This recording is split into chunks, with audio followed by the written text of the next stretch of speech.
മാതൃത്വം കരുതലിന്റെ കരങ്ങളിൽ. ഇനി പുഞ്ചിരിയോടെ വരവേൽക്കാം ആ വലിയ സന്തോഷം. നിംസ് ഹോസ്പിറ്റൽ, വണ്ടൂർ, മലപ്പുറം. ചൂടിനാശ്വാസമേകി മലയോരത്ത് പെയ്ത വേനൽ മഴയിൽ ആലിപ്പഴ വർഷം. വഴിക്കടവ് പഞ്ചായത്തിലെ മരുത മേഖലയിൽ തിങ്കളാഴ്ച ഉച്ചയ്ക്ക് 2:30-ഓടെയാണ് മഴയ്ക്കൊപ്പം ചെറു മഞ്ഞുകട്ടകളും വീണത്.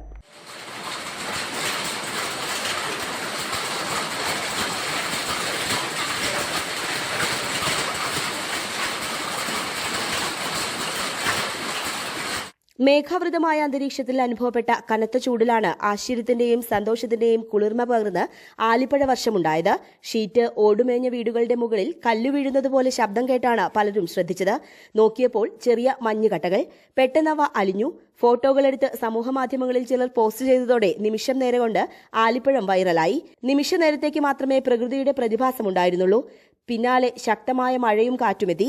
ഭൂമിയിൽ നിന്നും ഉയർന്നു പോകുന്ന ചൂടേറിയ നീരാവി വളരെ പെട്ടെന്ന് തണുക്കുമ്പോൾ രൂപം കൊള്ളുന്ന ഐസ് രൂപമാണ് ആലിപ്പഴം. ഈ പ്രക്രിയ തുടരുമ്പോൾ ഐസ് കട്ടകളുടെ വലിപ്പവും ഭാരവും കൂടുകയും അത് താഴേക്ക് പതിക്കുകയും ചെയ്യുന്നു. News bureau, Edakkara. സ്വന്തം ഹൈസ്പീഡ് ഇന്റർനെറ്റ്, നമ്മുടെ സ്വന്തം ഇന്റർനെറ്റ്.